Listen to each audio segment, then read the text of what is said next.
Aprecio los comentarios que Diego hizo al final de la predicación, cuando volvió a enfatizar que todo lo que escuchamos no tenemos que entenderlo como si Jesús estaría diciendo: tienen que esforzarse más que los fariseos, porque ellos eran hombres muy esforzados. Sus disciplinas son legendarias, todas sus leyes, sus ritos. Este es tremendo, o sea, no se puede superar esa parte. ¿Y cuál es el punto entonces? Bueno, yo les expliqué que el comienzo del sermón describe a los verdaderamente bienaventurados. Los que son súper felices en el reino son los que han experimentado el nuevo nacimiento.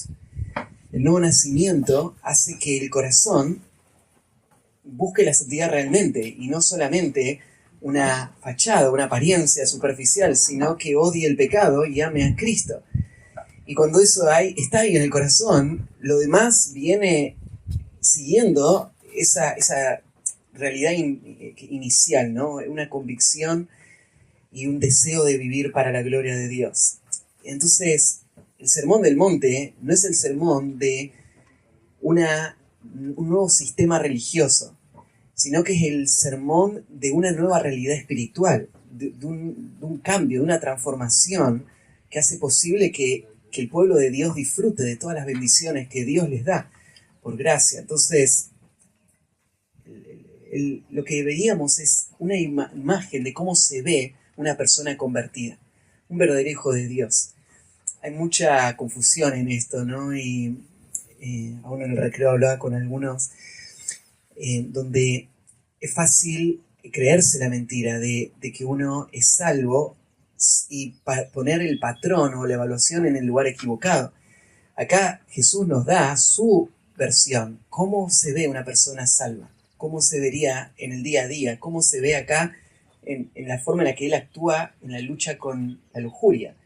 Así es como se ve, ¿no? Y es una persona que entiende las demandas de Dios para la santidad, es una persona que está dispuesta a tomar las medidas radicales, es una persona que lo está haciendo de manera regular y entonces no va al infierno. Esta persona es una persona salva, una persona que está perdiendo todo para tener a Cristo. Todo el sermón describió esa justicia superior y describió a esta persona salva. Y el objetivo del sermón era hacer un llamado a la audiencia a venir a Cristo, a abandonar el pecado, a abandonar la religiosidad falsa y a creer y seguir a Cristo como un discípulo y sumarse al equipo, ¿no? Y andar atrás de él y aprender y obedecer todo lo que él decía. Pero nosotros sabemos que la historia no va a ir en la dirección que uno imaginaba. Israel como nación va a rechazar a Cristo. Y después de este gran sermón, el mejor sermón de toda la historia, el pueblo de Israel no va a vivir un gran avivamiento. Más bien va a seguir un camino de endurecimiento cada vez más mayor, hasta terminar gritando: crucifíquenle a Jesús. Entonces, en este sermón, Jesús, sabiendo todo lo que se viene, va a hacer un llamado. Al final, cuando está cerrando, podríamos resumir este llamado con las palabras que él dijo: esforzaos por entrar por la puerta estrecha. Ancho es el camino, espaciosa la puerta que lleva a la perdición. Muchos son los que van por ahí. Angosta es la puerta, estrecho el camino que lleva a la vida y pocos son los que lo hallan. Si alguna vez te preguntaste si va a haber muchas personas salvas, ese versículo va a decir: son pocos. Son muy pocos. Son muy pocos en el mundo y son muy pocos aún entre todos los que dicen querer seguir a Cristo. No todos los que están escuchando la enseñanza de Jesús ese día van a ser salvos. No todos los que están en las iglesias van a ser salvos.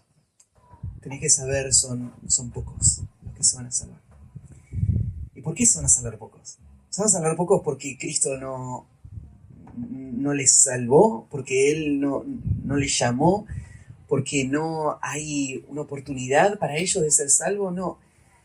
Hay pocos por varias razones. Una razón que Jesús va a explicar acá al final, en este capítulo, es el peligro del autoengaño. Hay muchas personas que están en las iglesias y se sienten salvas porque están ahí. Y como se sienten salvas, sus conciencias se endurecen y cumplen con los ritos generales, superficiales, y ellos en su mente piensan que van a ir al cielo. Y muchos de ellos mueren y en su lecho de muerte están seguros que van a despertar en el cielo. Y más bien despiertan para el tormento eterno. Mucha gente en las iglesias está autoengañada. También hay pocos que se salvan porque hay muchos falsos maestros. Y además de que la puerta es ancha que lleva a la perdición y estrecha la que lleva a la vida, en el camino, justo donde se dividen los dos caminos, hay hombres animando a todos a ir para la puerta ancha. Y hay hombres asegurándoles, diciéndoles, este es el camino correcto. Los falsos maestros se disfrazan como si fuesen a ser obreros del Señor y usan palabras fingidas. Entonces la gente los escucha y es adulada. La gente los escucha y su conciencia se calman y se creen todo lo que ellos les están diciendo. Les dicen, ustedes son buenas personas, el Señor tiene un gran plan para tu vida. Pero los falsos maestros nunca le van a decir, si vos no abandonás el pecado te vas a ir al infierno. Porque los falsos maestros están tratando de ganar el afecto de las personas. No están tratando de ser fieles a las Escrituras. Los falsos maestros están tratando de ganar el dinero de las personas. Se quiere mantenerlas contentas a las personas. Entonces hay muchas falsas iglesias.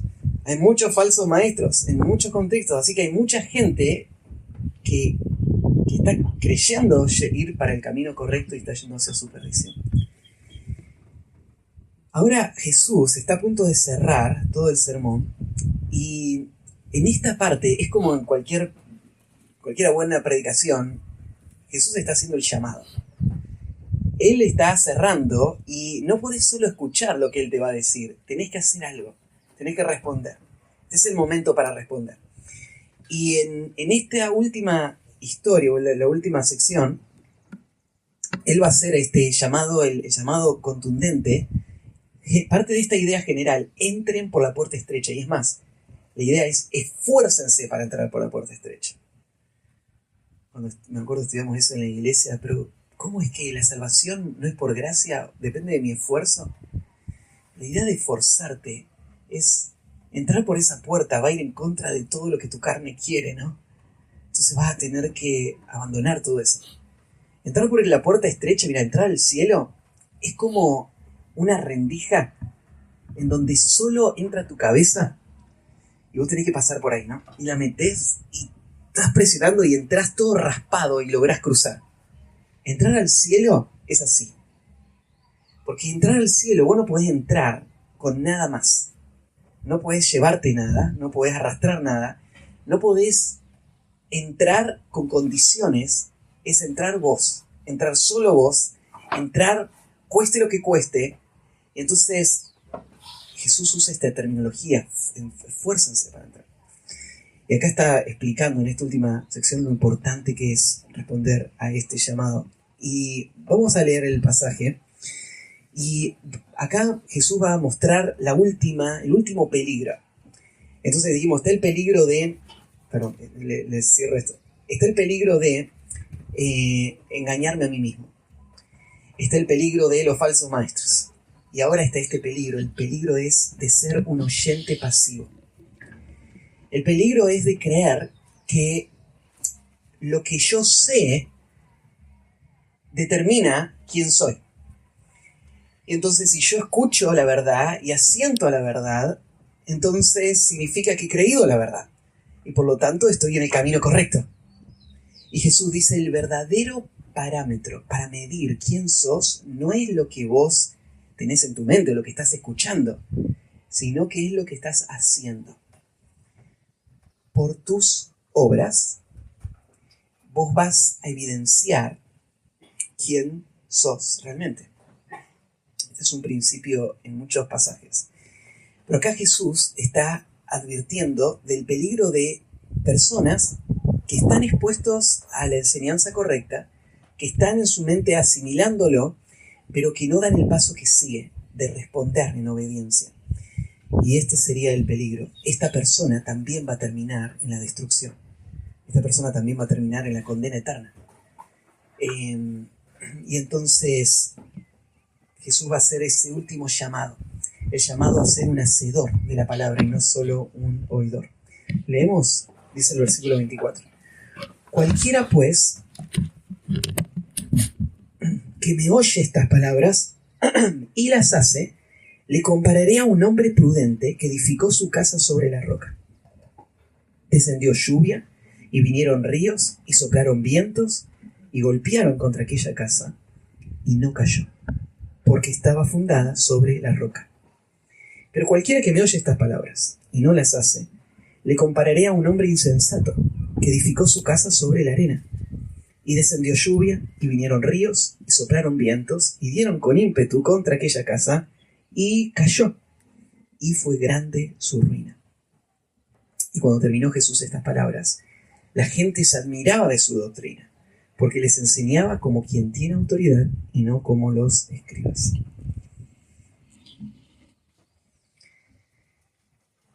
Arranca, en esta parte no va a haber títulos en los puntos, ¿sí? Así que solamente vamos a seguir el flujo del pensamiento del autor. Pero vos podés ver una clara distinción en la primera parte, en el versículo 24-27, está la parábola, el ejemplo, y después del versículo 28 y 29 tenemos la respuesta de la multitud al sermón.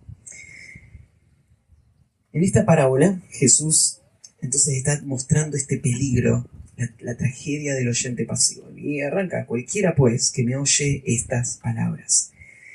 Esta es la conclusión del Sermón del Monte, así que él se está refiriendo a esto, a todo lo que él había explicado antes. Fíjate, estas personas, ellas estuvieron el día en que Jesús predicó esto. Jesús es el mayor predicador, orador que existió en toda la historia. Su predicación tenía que ver con el tema más importante que puede haber. Y esta gente tuvo el privilegio de estar ahí y escucharlo en persona. Pero todas estas ventajas no serían suficientes para que esta persona tenga el beneficio de esta predicación.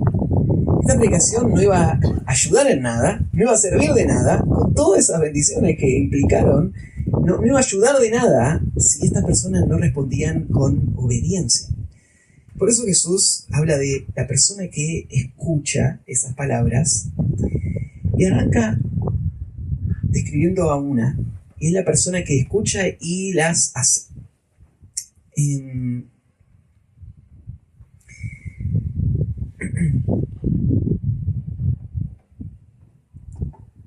Obedecer a la predicación es el objetivo de la predicación, ¿no? El objetivo de un orador bíblico no es solamente entretener, claramente, no es llamar la atención sobre sí mismo y que veas cuánto sabe él, no es que lo felicites y pienses que él es un gran predicador. El objetivo de la predicación es la obediencia. El objetivo es que vos estés atento, escuchando, no solo para tomar nota, no solamente para poder decirle a alguien más lo que sabés y escuchaste, no es para sentirte más espiritual, porque ahora entendés muchas cosas más que antes no entendías, sino esencialmente es para que hagas algo con eso y obedezcas y la predicación lleve a cambios prácticos. Pienso en el Antiguo Testamento.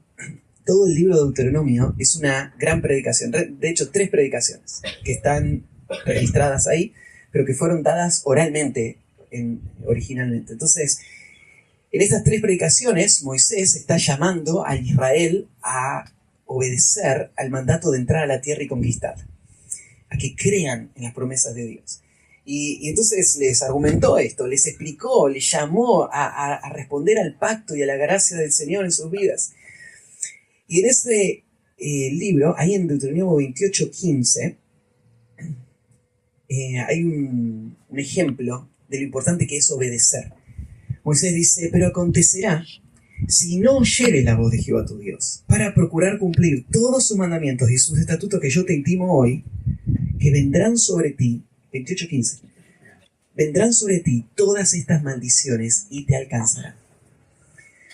Hay un capítulo ahí en el libro de Deuteronomios en donde Moisés primero describe las bendiciones para la obediencia y después pasa a describir las maldiciones por la desobediencia. Hoy en día existen películas de terror que están armadas, ¿no es cierto?, para crear la imagen más aterradora que podrían crear. Nadie todavía ha superado lo terrorífica que es la imagen que se describe en ese capítulo. Te desafío a leerla e imaginártela. Estoy seguro que nunca viste una película de terror que podría crear más pánico en una persona que entiende lo que está describiendo ese capítulo, que le va a pasar al pueblo de Israel si ellos no obedecen a Dios. Dios siempre llamó al pueblo a la obediencia. El pueblo nunca podría tener la excusa de pensar, no nos dimos cuenta que había que hacer algo con esto, porque siempre fue muy contundente. En Josué, por ejemplo, hay un pasaje que conocemos bien en el capítulo 1, cuando Dios le dice que él, esfuérzate y sé muy valiente para cuidar de hacer conforme a toda la ley que me hicieron Moisés, te ha mandado. No te apartes de ella ni a diestra ni a siniestra, para que seas prosperado en todas las cosas que emprendas. Nunca se apartará de tu boca este libro de la ley, sino que día y noche meditarás en él, para que guardes y hagas conforme a todo lo que está escrito, y entonces hará prosperar tu camino, y todas las cosas, y todo, te saldrá bien. Hacer lo que Dios dijo, esa es la clave para el éxito, para la bendición. No hacer va a estar relacionado con las consecuencias del castigo de Dios.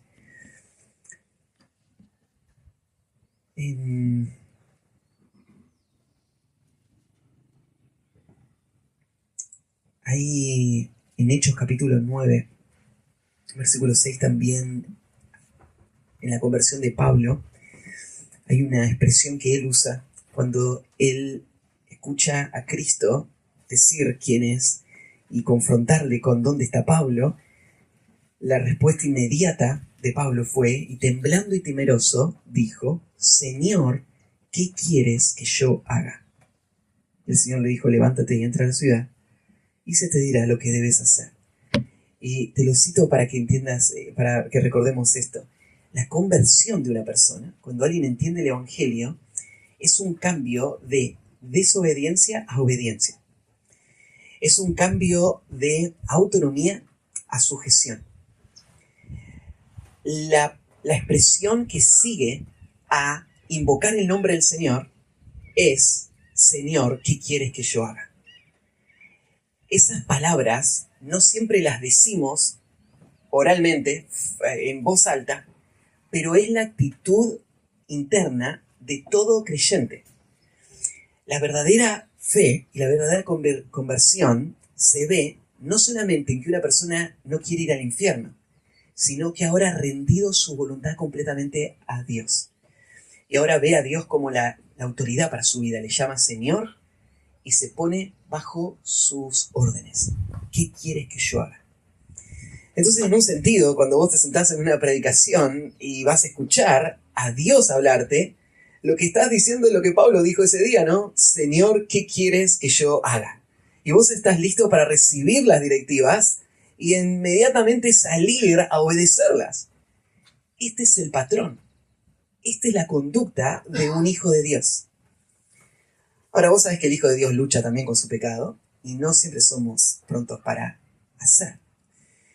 Y esto va a marcar la madurez de nuestra vida espiritual. Pero acá Jesús está marcando algo más profundo. Él está marcando que si bien el creyente lucha con la obediencia, hay una lucha con la carne y hay veces donde decide desobedecer, pero él está diciendo que como regla el creyente es un hacedor.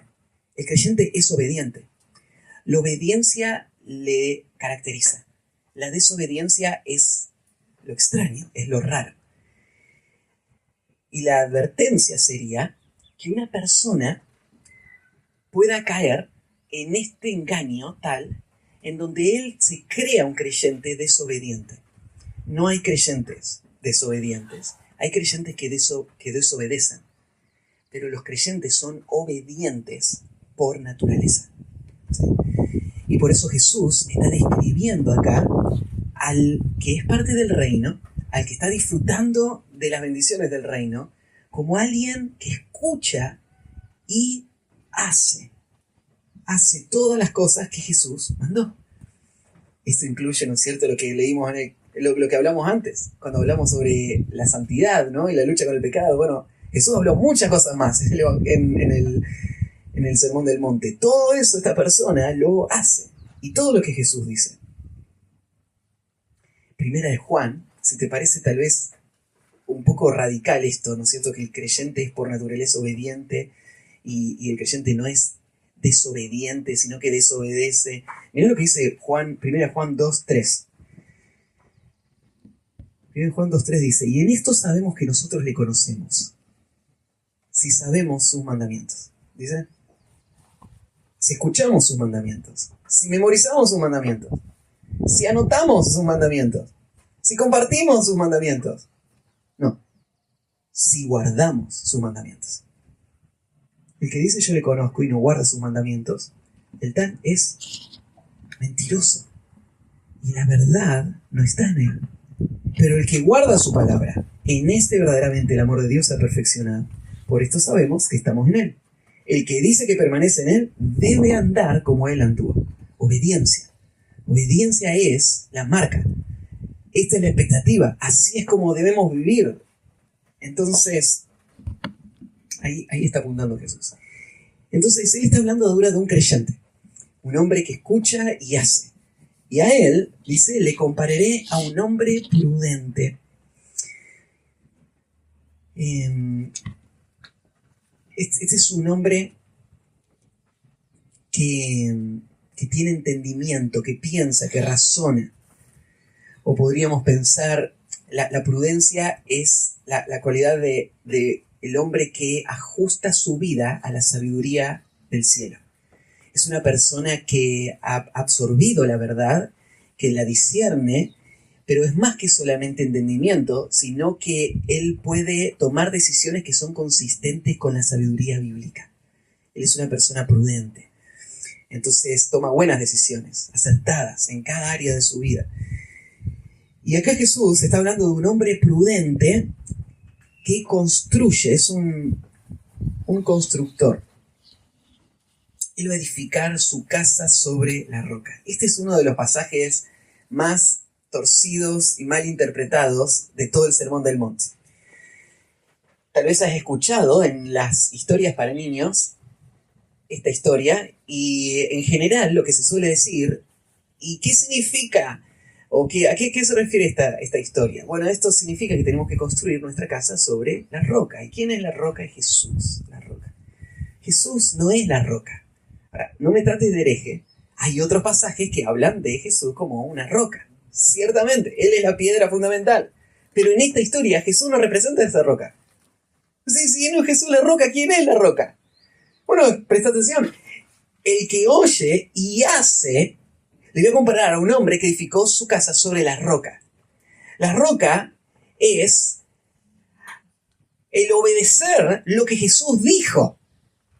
No es Jesús en sí mismo, ¿no? Y te lo aclaro, porque cuando decimos Jesús es la roca, personas pensarían de esta manera. Si vos querés que te vaya bien, tenés que poner a Jesús en primer lugar, ¿no? Así que vas el domingo a la iglesia y después la semana te enfocás en tus cosas, ¿no? En tu trabajo, porque tenés que construir tu casa sobre Jesús. ¿Qué significa construir tu casa sobre Jesús? Hacer las actividades espirituales, orar en casa, leer la Biblia, y ahí estamos construyendo la casa sobre Jesús. Y ahí todo va a ir bien, ¿no? No tiene que ver con Jesús, tiene que ver con la obediencia. El que escucha y hace, a él le voy a comparar con un hombre que edifica su casa sobre la roca. Pensá esta imagen que Jesús está describiendo, es un hombre que va a construir y no está construyendo cualquier cosa. No está construyendo un quincho donde ir a cocinar, a poner la parrilla. No está construyéndole una oficina a alguien. Está construyendo su propia casa. Es donde él va a vivir, donde su familia va a estar. Entonces, él está construyendo su propio hogar. Y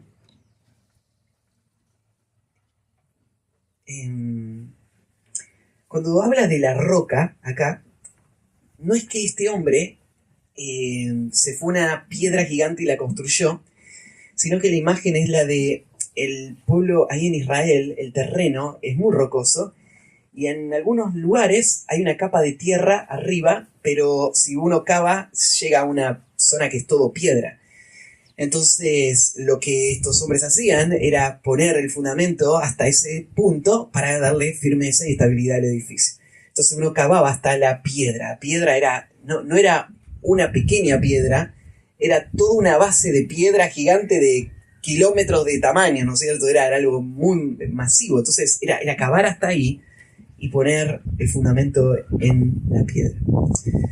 Entonces Jesús está hablando de la firmeza que va a dar a la vida esta disciplina de la obediencia como patrón. No como algo aislado, sino como la condición, la forma de vida. Es una persona obediente. Su vida va a estar afirmada y va a tener solidez. En Lucas tenemos el pasaje paralelo a este, donde Jesús dice: ¿por qué me llamáis Señor, Señor, y no hacéis lo que yo digo? Todo aquel que viene a mí y oye mis palabras y las hace, os indicaré a quién es semejante. Semejante es al hombre que al edificar una casa cavó y ahondó y puso el fundamento sobre la roca. Esa es la descripción ahí de cómo hizo esa construcción. El versículo 25 explica cómo esta casa va a ser puesta a prueba. Descendió lluvia y vinieron ríos y soplaron vientos y golpearon contra aquella casa. La palabra que usa ahí Jesús para hablar de golpear contra la casa es una palabra que tiene que ver con violencia. Algo que no es solamente que llovió, no es que llovió mucho, sino que se está imaginando como si la lluvia y el viento fuesen a ser como un látigo que está pegando contra la casa, ¿no? Y está tratando de destruir la casa. Si alguna vez, has estado seguramente en tormentas fuertes, se siente así, ¿no? Se siente que no es solamente que hay viento, parece, ¿no es cierto?, que hay una tormenta queriendo destruir la casa.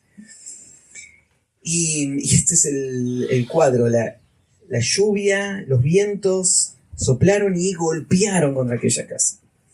Así que cuando uno construye una casa, tiene en mente las condiciones climáticas y piensa en algún momento puede venir una tormenta así. Y la prepara para poder soportarla a la tormenta. Entonces se asegura la firmeza, se asegura, depende de qué hay, si en esta zona hay terremotos, si en esta zona vienen vientos, huracanes, y hace una casa que pueda resistir esa clase de clima. Porque uno sabe que tal vez puede pasar muchos años, es como uno hace su casa en el lecho de un río que hace 50 años que no se inunda. Pero el clima suele ser cíclico, ¿no? Y capaz que hace 50 años que no se inunda, pero antes acá había un lecho de un río. Y en algún momento volverá a correr el agua. Así que vos tenés que tener eso en mente. Tarde o temprano, el viento va a venir. La marea va a subir. Un segundito, perdón.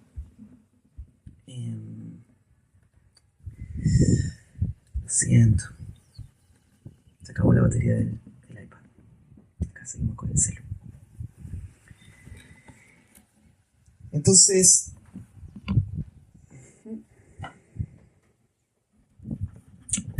siento, perdón, la distracción.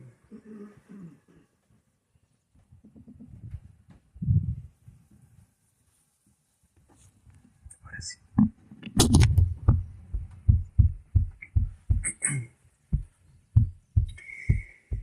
Tarde o temprano la marea va a venir y va a seguir, va a golpear contra la casa. Cuando uno es joven, no entiende la vida, no sabe todo lo que uno empieza a experimentar cuando el tiempo pasa. Pero una de las cosas que aprendes es que la vida está llena de tormentas, de diferentes clases. En la vida cristiana, esas tormentas no desaparecen solo porque vos sos creyente, esas tormentas van a venir. Y van a venir en algunas formas que son naturales y propias de la vida, enfermedades, crisis económicas, problemas en el hogar, y van a venir en formas que son especiales para el creyente, como persecución, como ataques directos del enemigo. Van a venir, ¿no es cierto?, en situaciones difíciles, ministeriales. Y uno no imagina hasta qué grado pueden llegar esas tormentas. Pero hay algo que es seguro. Tu vida va a ser puesta a prueba. Y lo que va a sacar a luz es cómo cultivaste tu corazón con la verdad. Cada predicación que vos escuchaste, cada pasaje que se te enseñó, cada verdad que asimilaste, vos tenías que abrazarla, tenías que obedecerla, tenías que seguirla en cada paso. Y un día se va a saber.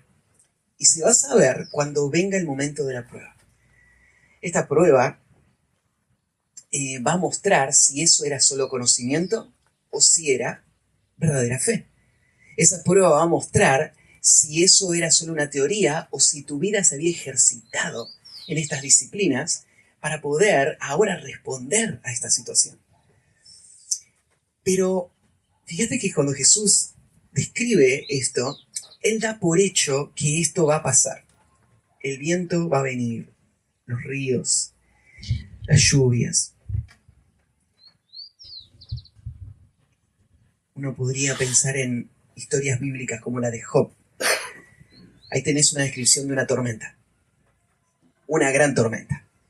La tormenta perfecta, en donde se suman situaciones económicas, familiares, físicas, del grado más extremo que hay. ¿Y qué hizo esa prueba? Bueno, esa prueba removió lo que había en el corazón de Job. Y claro, sirvió para limpiar el corazón de Job, pero una de las cosas que reveló esa prueba es la integridad de este hombre. Esta prueba reveló que este hombre era auténtico, era genuino. Cuando se levantó la temperatura, no se consumió todo, ¿no? Ahí está, la fe intacta. Y él termina habiendo crecido después de la prueba. No termina devastado completamente. La prueba va a sacar eso a luz. Ahora, la verdad es que hay personas que nunca viven lo que vivió Job. Hay personas que viven una vida bastante tranquila y si bien hay situaciones difíciles, pero logran manejar esta inconsistencia. Viven sus vidas sin realmente haberse comprometido con la verdad de la palabra de Dios y aún así terminan y parece que terminó bien. Yo creo que la tormenta de la que está hablando Jesús no tiene que ver solamente con tormentas como la que Job experimentó. Hay una tormenta que se avecina, que es la madre de todas las tormentas. Es la tormenta frente a la cual ningún edificio que no esté basado sobre la roca va a sobrevivir.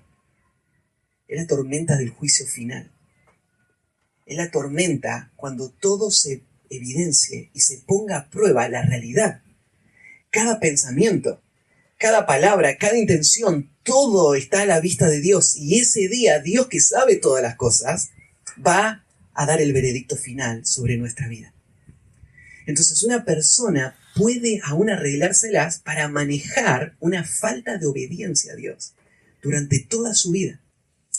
A veces la forma como lo manejamos es que nos hacemos pasar como obedientes, ¿no? Y le decimos a otro, sí, yo estoy, la verdad, luchando contra este pecado, pero bueno, me está costando y estoy esforzándome en esto.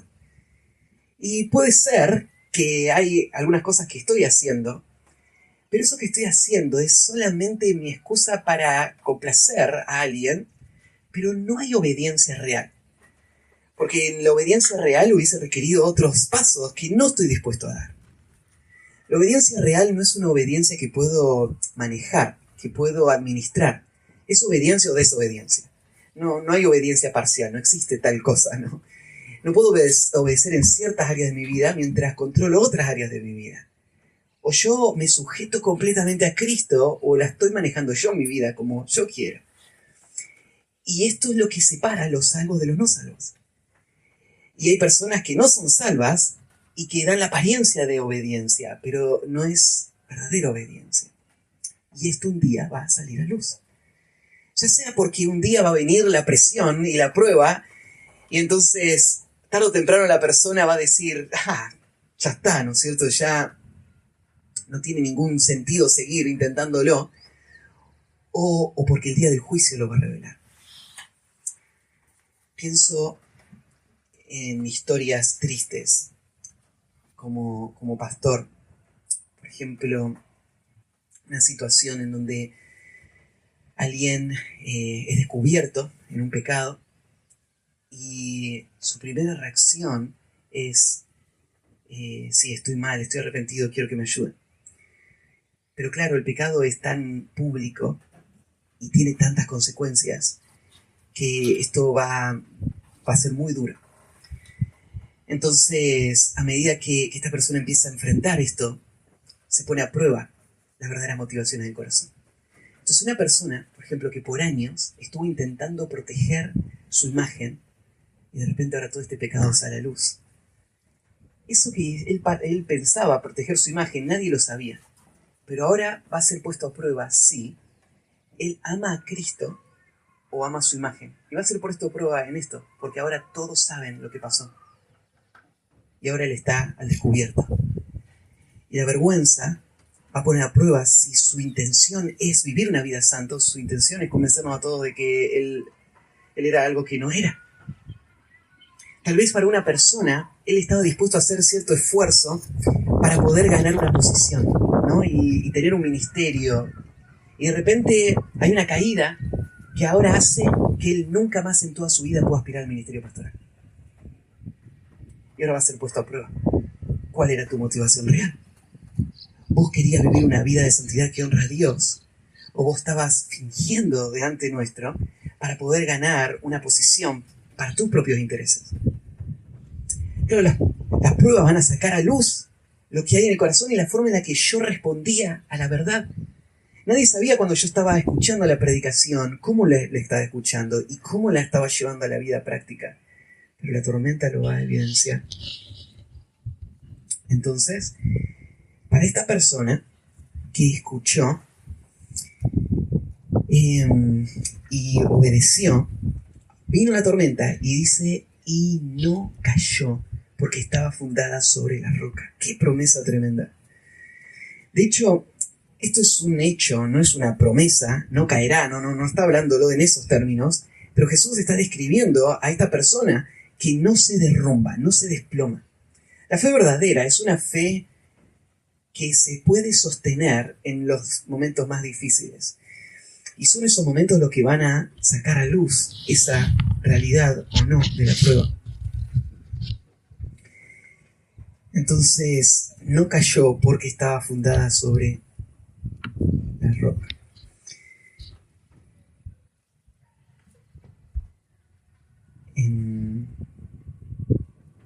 Ahí en Lucas 21, el versículo 16 y el 18, describe, por ejemplo, una de estas situaciones donde las tormentas vienen. Dice, mas seréis entregados aún por vuestros padres y hermanos y parientes y amigos, y matarán a algunos de vosotros, y seréis aborrecidos de todos por causa de mi nombre. Pero ni un cabello de vuestra cabeza perecerá. Me encanta esta historia porque Jesús dice, esta persona no se derrumbó. ¿Pero qué quiere decir que no se derrumbó su vida? Algunos pensarían, puso su casa sobre la roca, significa, él puso su confianza en Jesús, él fue a la iglesia, él hizo estas cosas externas, entonces su familia terminó bien. Sus hijos no terminaron rebeldes, su vida económica fue estable, no terminaron con una enfermedad terminal. Entonces su casa no se derribó porque pusieron a Jesús como roca. Pero eso no es lo que está diciendo Jesús. Jesús no está pensando que si vos obedeces la enseñanza, entonces esa es la fórmula para que salgan todos tus proyectos, para que nunca venga ninguna dificultad a tu familia, para que nunca tus planes se derrumben. Lo que está diciendo Jesús es lo que este otro pasaje dice. Mira, puede ser que todo el mundo se vuelva en tu contra, puede ser que pierdas todo, pero esta es la promesa: ni un cabello va a perecer. O sea, lo que no se va a derrumbar es tu vida en el sentido final, permanente, en el sentido de lo que trasciende a la eternidad. Todo en esta vida puede ser quitado. Y a veces las pruebas hacen estas cosas. Dios usa las cosas de esta vida para evidenciar lo que hay en el corazón. Dios no está interesado en proteger tus bienes. Él está interesado en proteger tu alma. Él no está interesado en proteger tus proyectos, tus ministerios, tus actividades. Él lo que está interesado es en afirmar tu vida para la eternidad. Él quiere llenar tu vida de fruto que permanezca. Y eso va a requerir a veces que Él toque estas cosas circunstanciales de tu entorno. Te lo digo porque a veces gente se decepciona con Dios y piensa, bueno, Dios, estoy obedeciendo todo lo que vos me decís y las cosas me están saliendo mal. ¿Y qué negocio es este? Es que Dios nunca hizo promesas sobre esas cosas.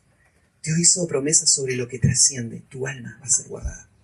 ¿Sí? Es lo que dice el Salmo 121, ¿no? Él guardará tu alma. Eso es lo que Él va a guardar. ¿Lo demás? Bueno, pueden matarte, ¿sí? Lo que decía este pasaje de Lucas. Ni un cabello va a perecer. Entonces ese sería el primer ejemplo. Y ahora el contraste. Pero cualquiera que me oye estas palabras y no las hace, no hace nada con lo que escucha. Tal vez la persona sí se sorprendió de la enseñanza. Se emocionó con la enseñanza. Tal vez la persona anotó las enseñanzas, compartió las enseñanzas, pero no las cree realmente. Y se sabe que no las cree porque no lo está haciendo, no hay ningún cambio práctico.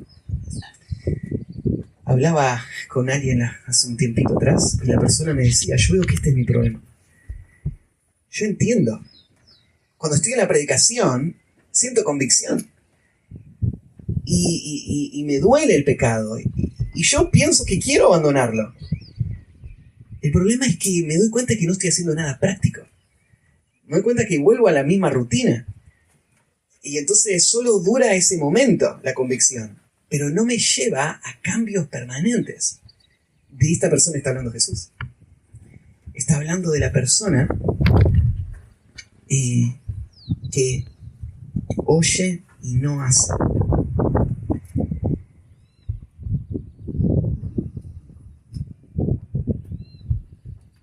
¿Por qué una persona querría escuchar y no hacer? ¿Por qué una persona, si ya decide no hacer, por qué directamente no se entrega a eso y listo, no? ¿Por qué ir al lugar donde te están predicando lo que vos no vas a obedecer? Bueno, hay razones. Pensá en la multitud que estaba acá con Jesús.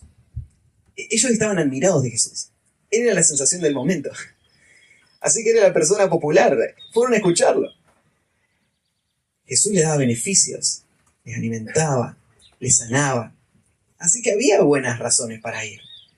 Pero ellos no iban pensando, bueno, voy a escuchar porque voy a hacer todo lo que Jesús me dice. Ellos iban para un espectáculo, para un show, para una actividad. Esto me hace acordar a lo que dice Isaías 58, versículo 1 al 2. Dice Isaías 58, clama a voz en cuello, no te detengas. Alza tu voz como trompeta y anuncia a mi pueblo su rebelión y a la casa de Jacob su pecado. Entonces ahí había un predicador enviado. Y mirá la condición del pueblo. Que me buscan cada día y quieren saber mis caminos. Como gente que hubiese hecho justicia y que no hubiese dejado de la ley de Dios. Me piden justos juicios y quieren acercarse a Dios. O sea, esa gente viene y se presenta como si fuese a ser gente que quiere obedecer a Dios. y que está obedeciendo todo. Entonces, cuando está el momento de la predicación, sus caras, sus notas, sus actitudes muestran como si ellos quisieran obedecer.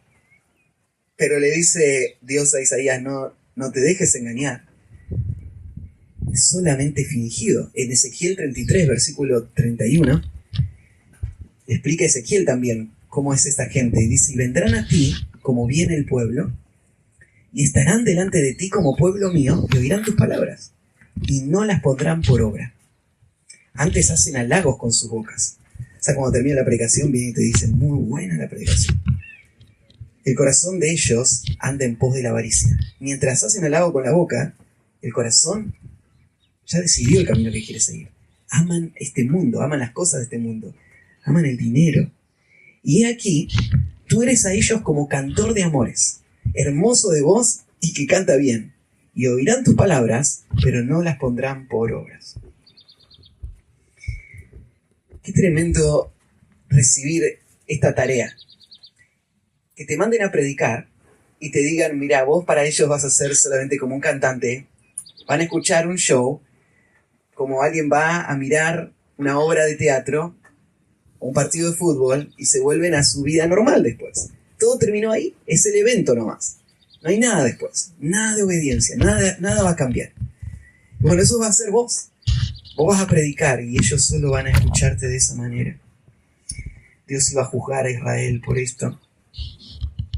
Y parte del juicio era que ellos seguían en ese camino. Bueno, entonces estos hombres, como los que estamos describiendo, hombres que quieren ir a escuchar, pero que no tienen disposición a obedecer nada, a él le compararé a un hombre insensato.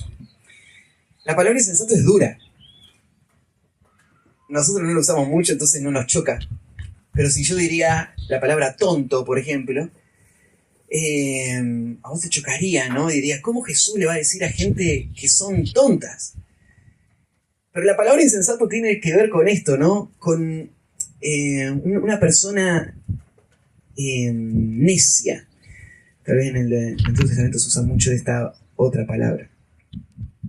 Una persona que no está pensando con cordura. Es una persona que sus pensamientos falsos le van a llevar a una consecuencia trágica. Entonces, el insensato es el que edificó su casa sobre la arena. Jesús está diciendo, escuchar y no obedecer es algo tonto. Es como alguien que fuera a un lugar a construir sabiendo que ahí hay tormentas, sabiendo que ahí vienen los ríos, sabiendo todo lo que podría pasar, y no se prepara para eso, y construye, y claro, construye una casa hermosa.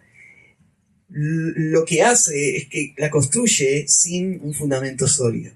O sea, esta persona construyó con los mismos materiales, construyó en la misma región, podemos imaginar que es la misma región porque la misma tormenta que vino a la otra casa vino a esta, probablemente la misma situación. Lo único que cambió fue el fundamento. Y este terreno inestable, arenoso, no podía guardar esta casa de este peligro. Esta persona que construyó su casa, me imagino que es una persona que no lo hizo para que todo se destruya. Esta es una persona que quería tener su casa, que tenía buenas intenciones, que tenía buenos pensamientos, pero no fue prudente, no fue sabia. Cuando una persona está pensando en su futuro, no está pensando en destruir todo. Me acuerdo, hace un par de años, estábamos en una reunión de hombres hablando sobre la lujuria y el peligro de este pecado. Y hablábamos con el grupito de hombres de este punto. Sé que ninguno de nosotros está pensando arruinar todo, destruir sus familias. El pecado es engañoso.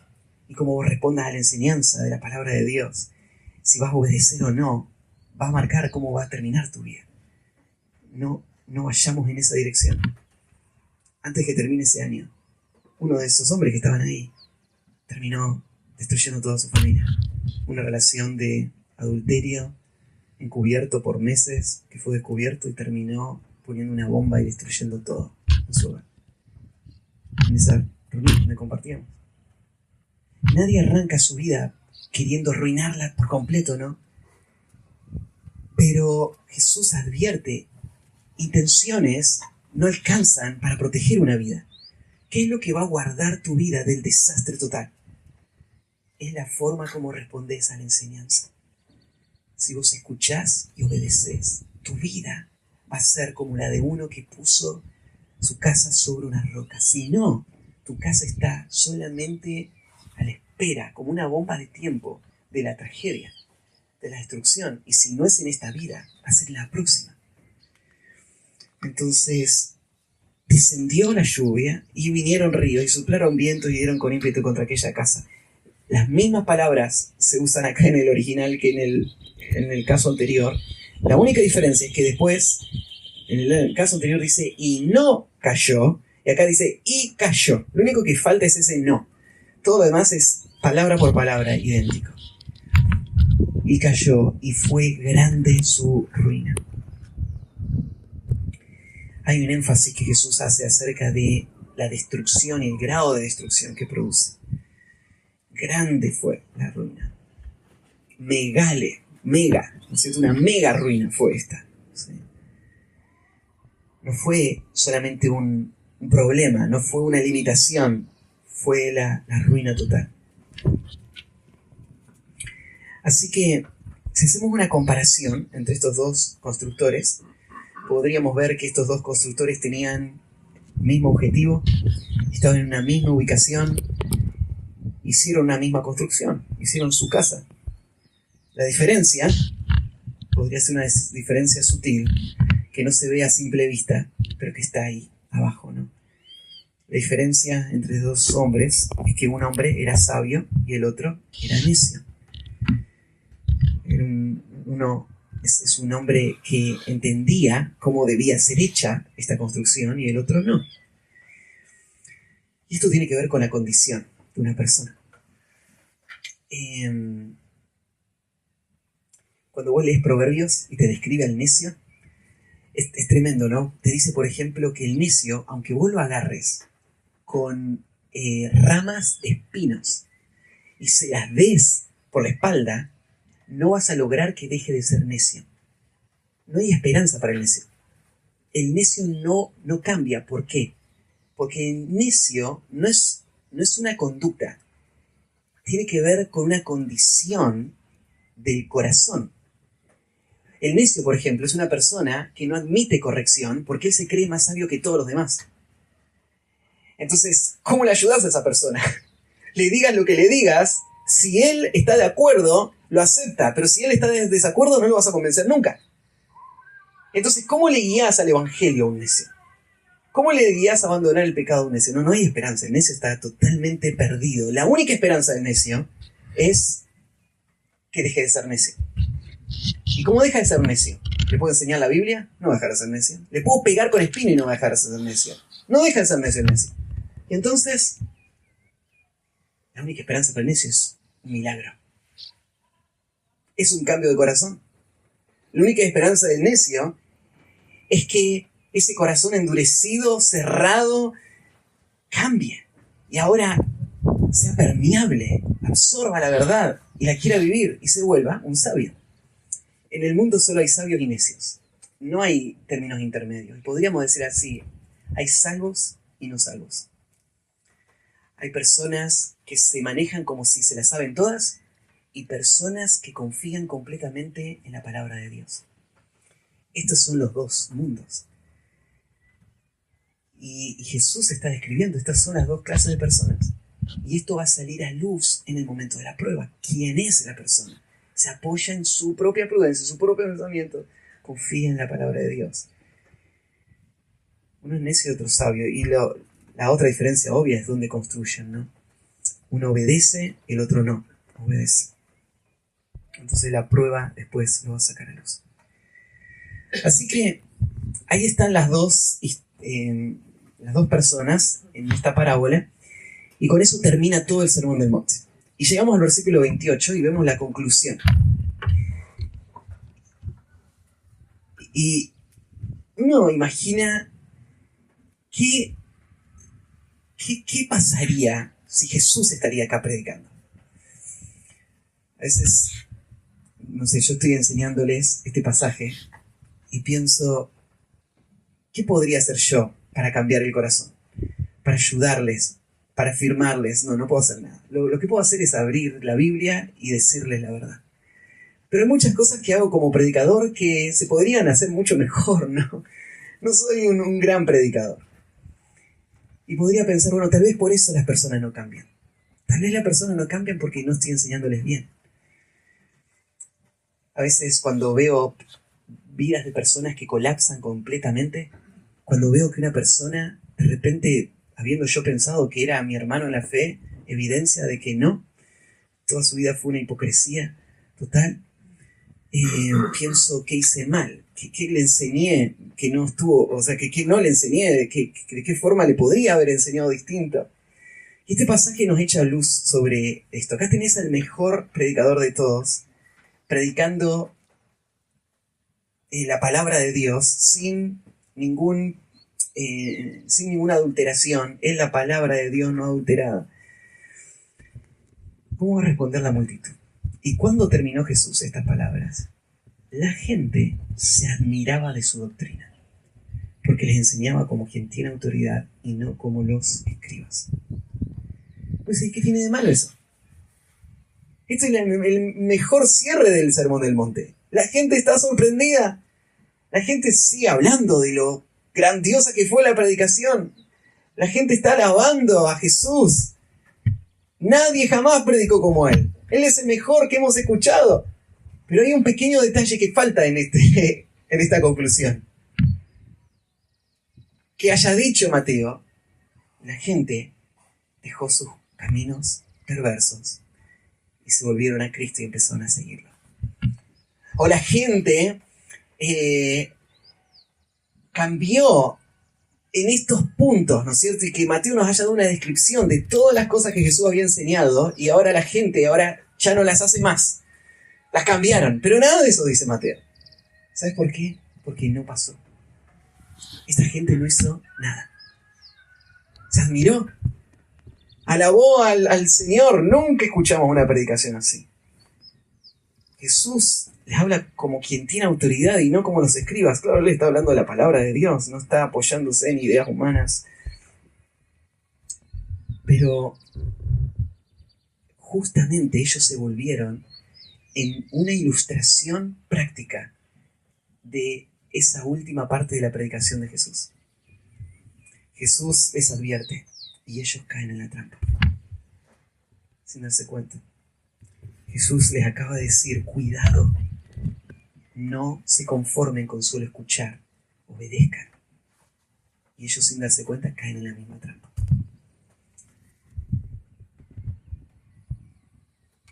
Ahí, para cerrar, 1 Corintios 6, 9 al 11, describe a los creyentes como personas que han dejado sus antiguas prácticas. ¿No sabéis que los injustos no heredarán el reino de Dios? No erréis, ni los fornicarios, ni los idólatras, ni los adúlteros, ni los afeminados, ni los que se echan con varones, ni los ladrones, ni los avaros, ni los borrachos, ni los maldicientes, ni los estafadores heredarán el reino de Dios. Y esto erais algunos, mas ya habéis sido lavados, ya habéis sido santificados, ya habéis sido justificados en el nombre del Señor Jesús y por el Espíritu de nuestro Dios. Fíjate, esto erais. Vos decís, bueno, pero Jesús nos perdonó todos los pecados. Entonces, aún si seguiríamos pecando de esta manera, seguiríamos siendo salvos, ¿no? Pero mirá la descripción, esto erais algunos, mas ya habéis sido lavados, ya habéis sido santificados, ya habéis sido justificados. O sea, no solamente fueron declarados justos, fueron hechos justos. No solamente fueron declarados santos, fueron hechos santos. Estas personas han experimentado esta transformación de la que Jesús está hablando. Esto es el propósito del Evangelio. No solamente instruirnos, sino transformarnos. Así se ve el pueblo de Dios. Se ve como un pueblo obediente a la palabra, que va siendo transformado día a día para dejar lo que fue antes su vieja vida y ahora honrar a Dios con una nueva forma de vivir. Entonces, no hay muchas formas de vivir la vida cristiana. Estás en el camino de fe y obediencia o el camino de la incredulidad y la desobediencia. No hay muchas formas de cristianismo. Hay solo dos formas en las que viven. Hay creyentes verdaderos y hay personas autoengañadas. Hay personas que siguen un camino de perdición, aún en medio del pueblo de Dios, aún escuchando la enseñanza. Como le decía antes, quisiera que no sea así, pero Jesús advirtió: es angosta la puerta, estrecho el camino. Pocos son los que se salvan. ¿Quiénes son los que se salvan? Son los que construyen su casa sobre la roca. Son los que cuando están escuchando la enseñanza están rindiendo su voluntad a la de Dios, no solamente asintiendo. Son los que son prácticos. Son los que dicen: Señor, como Pablo, ¿qué quieres que haga? Y lo hacen. Son los hombres que, como parámetro, como patrón, ellos no resisten la autoridad de la palabra de Dios, sino que la aceptan, aun cuando el Señor pone presión en las áreas donde más duele. Y el Señor va limpiando su vida y va transformándoles para que ya no sean lo que una vez fueron, sino que sean lo que hoy son en Cristo. Como decíamos también, recordamos al final de la predicación anterior, esta obra solamente la puede hacer el Señor. Cómo dejar de ser necio para ser un sabio es solamente un milagro. Es la gracia y el poder que Cristo tiene para salvar. Pues, ¿y qué puedo hacer yo entonces? Lo que tenés que hacer es creer. Lo que tenés que hacer ahora es bajar las armas, es rendirte. Es decir, ya no quiero resistir más al Señor en nada. Yo quiero que Él gobierne mi vida. Lo que quiero es que Él me salve de todo el pecado que hasta ahora mi propio corazón me llevó. Yo quiero que Él sea el Señor, el dueño de mi vida, y Él sea mi Salvador. Y eso hoy podés hacerlo porque el Evangelio está siendo predicado y vos podés responder a ese mensaje de salvación. Y si sos de Cristo, nunca olvides: la obediencia es la marca característica. No seas selectivo, no cierres ninguna puerta, no resistas la verdad, no peques contra tu conciencia. Obedece al Señor. ¿Qué está pidiendo el Señor? ¿En qué áreas de tu vida? ¿En qué forma estás escuchando la palabra? Deja que el Señor te transforme. Oramos. Padre, gracias por esta verdad que escuchamos ahora también. Que no ignoramos el peligro de ser solamente oidores, porque, Señor, es tan sutil escuchar,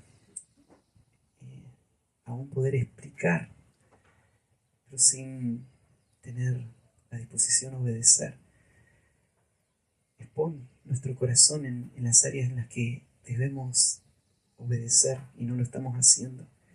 Límpianos, Señor, transfórmanos. Ya no queremos seguir los patrones de pecado que caracterizaron nuestra vieja vida.